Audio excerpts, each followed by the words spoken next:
What's up, Sooner Nation? Welcome to the Sooner Surge for a little special Sunday night softball live show. I know it's a little earlier than usual. It's 9 o'clock instead of 9:30. That's because we're doing a special softball live before we go to our normal live at 9:30. So here for a little softball only talk right now as the Sooners lose their first series of the season to Tennessee in what was you look back, it was a very entertaining series.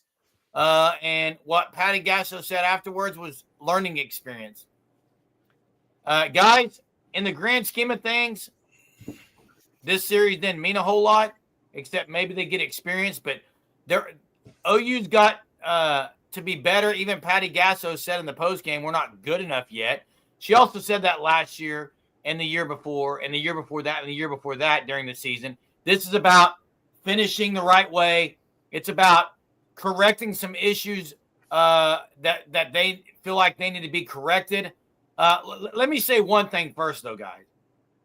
Pickens is a phenomenal pitcher. This had a super regional feel all to it. Yeah, right. Sam Landry made 2 or 3 pitches that she wished she could get back. Outside of that, she was spectacular.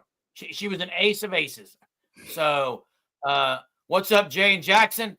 Thanks for being here, guys. What's up, Jerm? What's up? Not much. Well, hey, this game today, both pitchers pitched pretty well, really. I thought they both pitched. Landry only had the 1/2 inning that was bad, and then really Pickens was the same thing other than the Pickering hit. Oh, you got nothing going. I think both teams ended off with 4 hits. If I remember right, both teams had 4 hits. So I've seen a lot of stuff today after the game about, people worried about Oklahoma. I think there's some concerns, but nothing that can't be fixed. No. But you gotta see, and the thing is, they're just very young. Anybody that thought this team was going the whole season with 3 or 4 losses, guys, they couldn't do that last year with the best senior class in the history of college. Again, I'm going to ask you something, guys. Let's say over under 10 regular season losses. I'm saying under. How many games do they have left? I'm trying to think. Well, they got the series versus Alabama, the series versus Florida, the series versus Texas, and then you got OSU, you got UCF a few times. I'm going to say this. I think they're going to lose another series. I got under as well, Frank. I think they're going to lose one more series, so that would be 2 losses. Okay. Yeah. I have them slipping up a game, maybe to UCF, maybe to OSU, one of those. I have Florida maybe getting 1 on them. But I don't know. They started off so good. So you're saying OU's going to go into Gainesville and win 2 of 3? Jerm, what I'm saying is either they lose that series or Texas series. Okay, Jerm, I'm not going to sit here and predict every game the rest of the year. I'm not asking for prediction. I said over and under. Sounds like you are. I'm not going to predict that. Breaking it down. Hey, listen. My point is this: they started off so well and have so little losses right now. It might be difficult for them to get to 10 losses, but the amount of losses in the regular season don't matter to me at all. No, it doesn't matter. It doesn't matter because I think when you look at this team, it's going to be what happens in the postseason and what happens when you go up against a pitcher like they went up to against Tennessee in the last 3 games. If they don't start, here's my biggest probably, we can talk about some things that need to get better, whatever. What's up, Big Orange? But I look at it, it would be great to find another pitcher. Deal had a good outing this weekend. That's positive. Very positive for OU. She had a really good outing. Yeah. If I look at the lineup, where I'm looking at it thinking a little bit of could be an issue. 8-9. Right now with Emmerling is, if she's not hitting a home run, she's not getting on base. Her average is down in the 200s. I think her and Hannah Core both at the 8-9 spot. And then if Parker continues, now the deal with Parker is weird because she's got the injury. She's trying to fight through it. So at this point, do you think they're going to end up saying, let's just rest her for a little bit? It doesn't sound like they are. I mean, they may rest her against St. Thomas coming up or UT Arlington. I think they should. But I'm also, I don't think the shin splints, look, she's in a little bit of a slump hitting. Shin splints affects you running really too. I mean, Yeah. I don't know that that's really the cause of her struggles. So. And, I think that also there's points whenever Oklahoma needs players like Sydney Sanders or Nellie Mack to drive in these runs, and even they're failing at certain times to drive. Sydney Sanders got a 3-run. I know. I was fixing to say that, Jeremy. Nellie Mack has been massive this year. Yeah, I know, but I'm saying when it comes to these big series, your star players are going to have to make these plays. If like Oklahoma, their star players were lacking making certain plays whenever Oklahoma had several chances to just bust the game wide open against Tennessee early in games with runners on base, and they couldn't get up to that 5-0, 6-0 lead whenever they had chance after chance. And that's something Oklahoma in the World Series or the playoffs, if you're going to have that chance, you have to take opportunities and capitalize, or else that's a massive loss of momentum. Yeah, I agree. I want to get to Brandon's comment. Brandon, thanks for joining us. I want to get to your comment here because I think he's dead on. And this is something we've talked off air about. But what this team, you don't know what they have in the postseason because they've never been. There's so many young players that Tennessee's getting they got some clutch hits. Tennessee did today what Oklahoma's done in the last 4 years. They got behind, and in the next half inning, they took the lead. They got down 3-0. The next half, they were up 5-3. Okay? And OU on this team, when you look at the lineup as far as hitting, who are you going in the postseason with saying they've done it before in the post? You got Pickering and you got Parker. Sydney Sanders. And Sydney Sanders. Well, no, I agree they haven't done it yet, but neither had the seniors their first year. I mean, that's part of what makes players special. I agree. You got to give them time. You got to give them time. I know, Jay, you mentioned Corey Hicks possibly getting a chance. Hey, real quick on the street, the fourth inning, 3-2 count. She gets 11 straight batters out. It's perfect game going. The 3-2 pitch was right down the middle. I cannot believe that was called a ball. And then they have a batter that hits one opposite field, of course, after she gets and the home run was an 0-2 changeup. The hitter guessed right, but you probably would like to waste one there and at least maybe throw it down lower. But yeah, outside of 2 or 3 pitches, Landry I thought was phenomenal against Tennessee today. Yeah, I thought Landry was really good. Asking here, do you think other teams are catching up to OU? Here's the thing, and I think if this was last year, remember how many losses they had last year?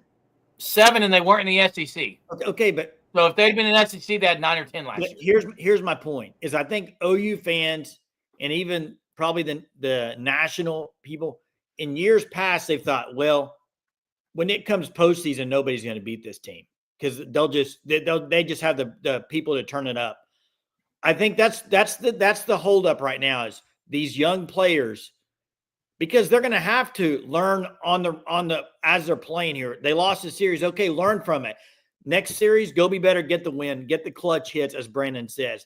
You're going to have to see them kind of a work in progress here up till postseason. Because nobody knows right now. Jeremy, you don't know. Jackson, you don't know. Everybody in the chat, nobody sits here and knows how Nellie Mack, how that's why I just said that. Are going to do in the postseason yet. We just exactly. Don't know. Step up when it matters. Boomer, Sooner, Johnny Robertson, welcome. If teams are catching up to it, it's only going to be this year when they're still young. And yeah, the transfer portal also comes into play. Well, Braden says umpire behind the plate was horrible. Landry didn't get the calls. Pickens did get one below the knees on someone. I think there's Pickering got caught looking. Hey, right now, Jackson, I got a question. Yeah. Right now, if it was postseason started tomorrow, okay, how many teams are you thinking, okay, I would probably pick them over Oklahoma? Florida and Texas, that's all. For Florida and Texas. You wouldn't pick Tennessee? No. They just went in Norman. So I agree. I wouldn't pick Tennessee in a post game, in a postseason. No. And Jay, here's the thing. While you're right, a lot of these players, I know you haven't done it. Guess who else hasn't won a natty? No one in the last 4 years but this team. No. I'm not talking about that, but other teams have players that have been there. In the biggest moments, not really outside Texas. Well, Texas does, and they have pitchers that have been there in the biggest moment. OU doesn't. And they lost to Mississippi State. I get it. What I'm saying is OU does not have a pitcher. If you go look at OU the last I year, got a fact for you. Patty Gasso owns Mike White. Okay, that's a fact for everyone watching this. I'm not. People can say what they want about Texas. Well, Texas has the pitchers. Had the pitchers last year. Texas has the roster. And you know what? And Oklahoma doesn't have the greatest senior class on their team this year, Jeremy. Hey, let me ask you guys. The greatest coach of all time. Mike White can't beat Patty Gasso. I say it every time. Okay. I understand you, but listen, I want to ask this question because I'm going to play a little devil's advocate. Okay. You know I like to do this as the camera goes off here, but how would you? And this was if you were an OU, even if you're not an OU fan, how could you sit here tomorrow and say you wouldn't pick Tennessee over OU? I'll tell you why, Jay. Let me answer. Real quick. And the reason let me answer it. Okay. The same reason last year I wouldn't have picked OSU over OU. Who won 2 out of 3 in Norman right before the right before the postseason? Who beat OU, the senior OU team, 2 out of 3 games? Jeremy, I understand what OSU did. Did you pick OSU in the postseason? No, you picked different. OU. It's different. What's different?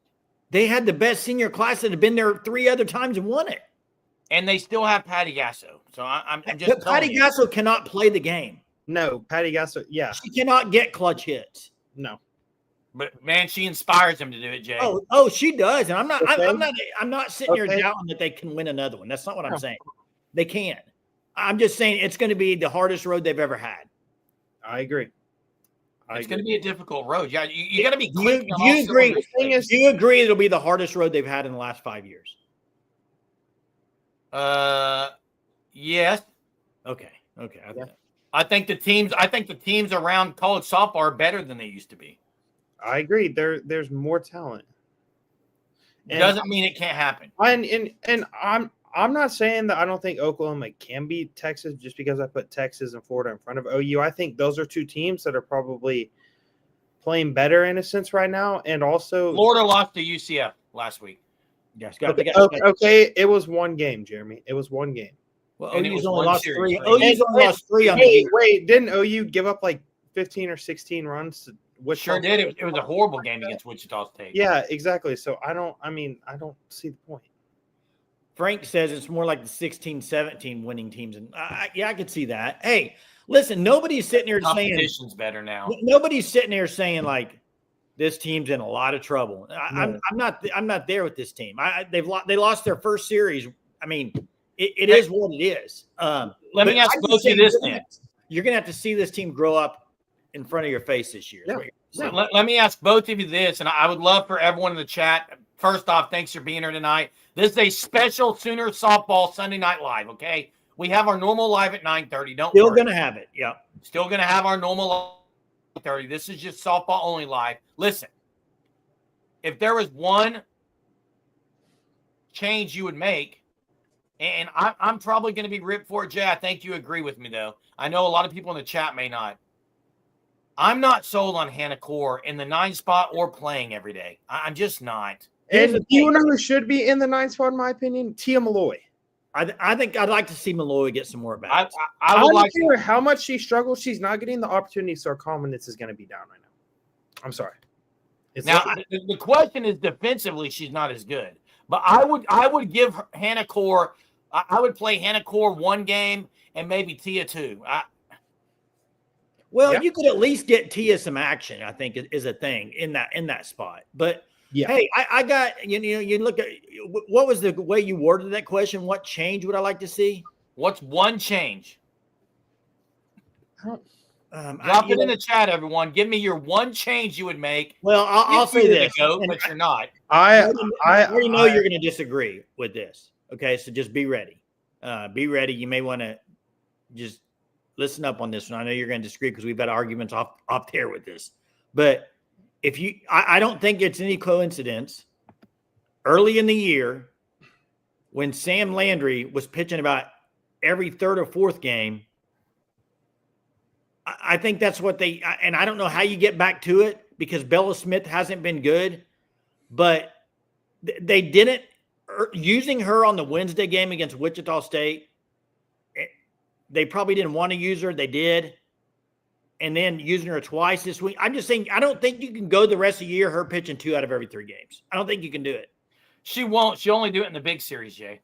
Well, I didn't think they would against Wichita State, and they did, though. No. I guess she was feeling pretty good. But Pickens also pitched twice. Another change might be giving somebody else some at-bats at Emmerling.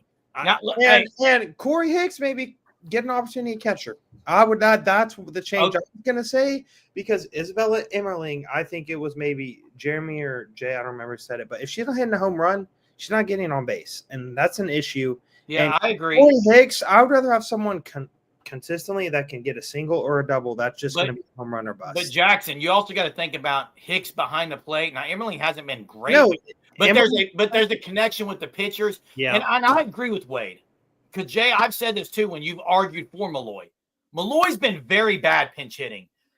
She hasn't looked good totally at all. different. I agree. She needs more chances. Totally Maybe she needs to get in a rhythm.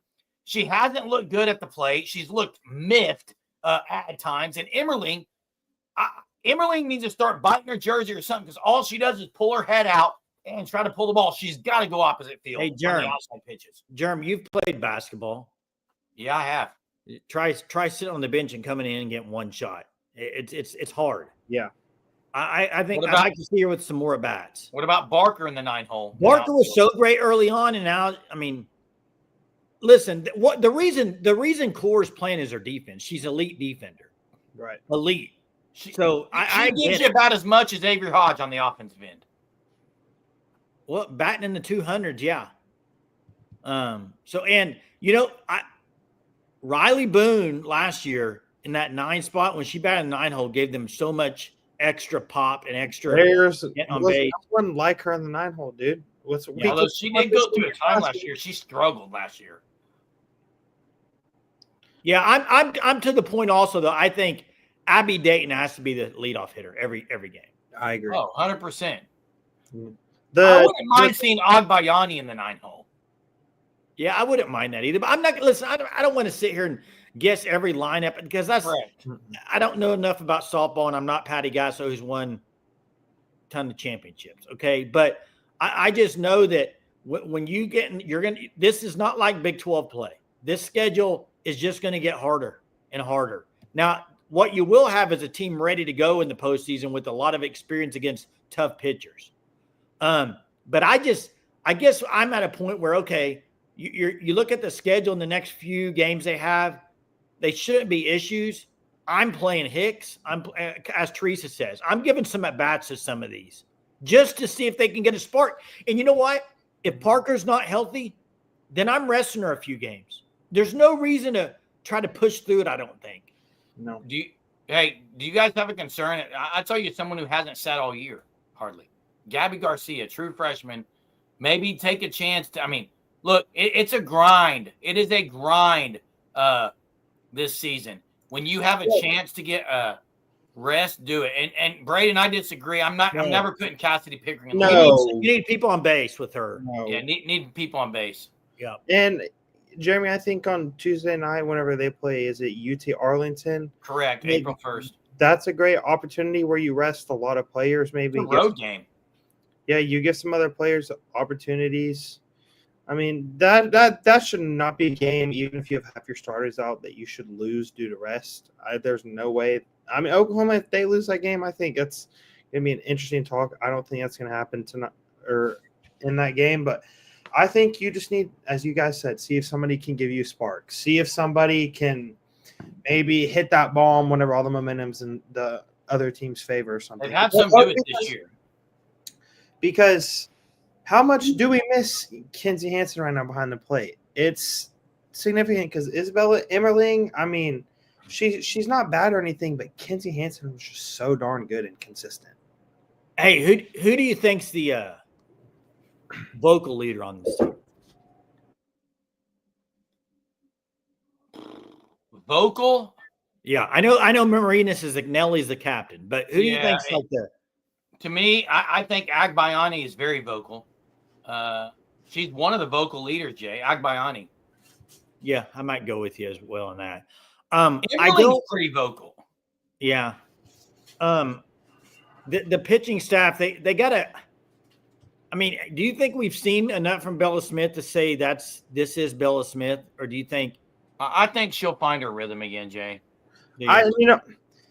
Maybe that second game against Tennessee was major for Kirsten Deal. Yeah, I hope that's what you got.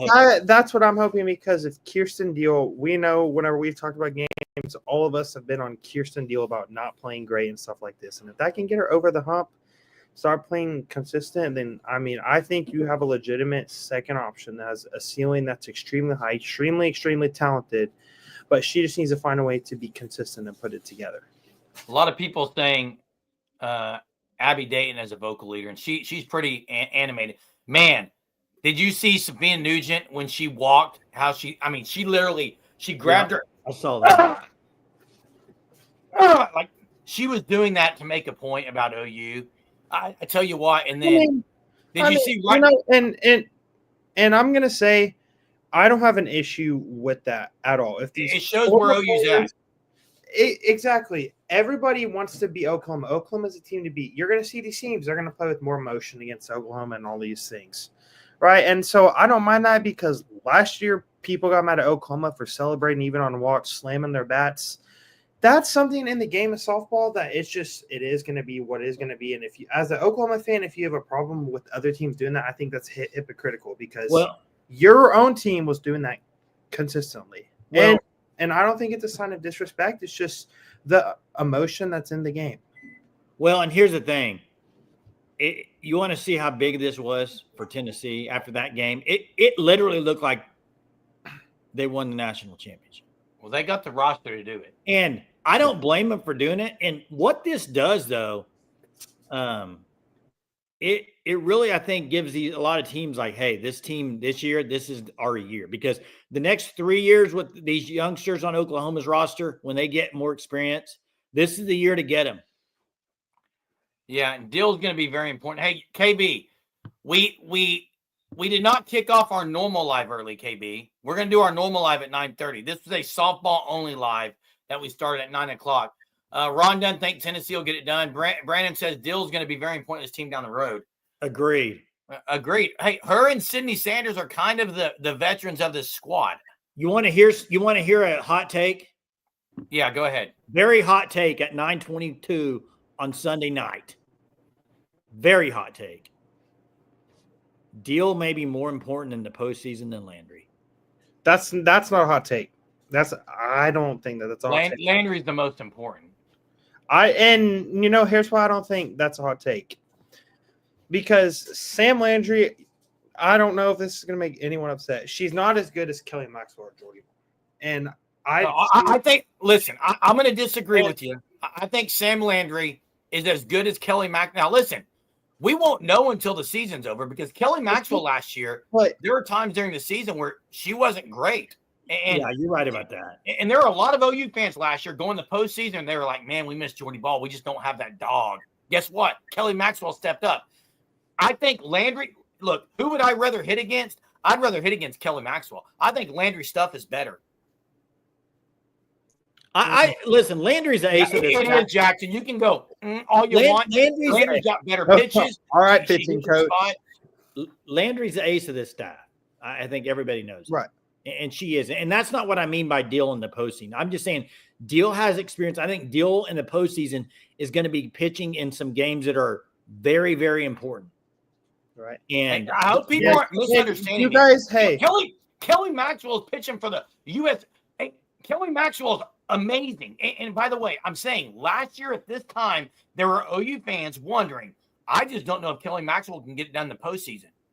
And then the postseason there were. And Kelly Maxwell said, hold my gloves while I show you what's up. And she absolutely dominated postseason. And she became one of the pitching lures for the entire history of Oklahoma softball. And she was elite.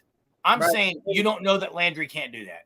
You guys know how much I used to rip Nicole May up until last year in the postseason. Yeah. You guys know this. I didn't think she was that good or anything. And now I think just with what is going to have to happen, Kirsten Deal is going to have to play that Nicole May role in a sense. She's going to need to be able to come in and give Oklahoma a game or two or three with Sam Landry off, whether she's going to have to start a game, pitch a whole entire game, and allow maybe only 2 to 3 runs. Be consistent. She's going to be solid. She's not going to be elite like a Jordy Ball or Kelly Maxwell or a G Juarez or anyone like that. But she's going to come in, and she's just going to be a steady arm that's going to calm everything and allow Oklahoma's offense with the talent that they have to make plays. Yeah, hopefully Audrey Lowry's back. Yeah. Hey, That's Ron, the piece we're not talking about, and that's a big piece. The big piece. She could be that second option, maybe. You never know. yeah, and hey, Sam Landry led the entire country in pitches last year, and I trust Gasso and Rocha. They're not going to throw someone until their arm's dead. They're going to give them they trust. I fully trust that they're making the right decisions. Hey, everyone, hit the like right now. We're getting ready to transition to our normal live at 9:30, so we're going to hop off this one. We're going to do a reset, and we'll be back hearing about what Chuck Woolery used to say. 2 and 2, right back at you on Love Connection. Hey, 2 and 2. This is not the Love Connection. This is No, 2 and 2, right back at you, as Chuck Woolery would say. This is the Catch opposite. us on the flip side on the normal live. We'll talk football. We'll talk a lot of things, and we'll see you here in a few. Hit the like before you leave. We'll see you.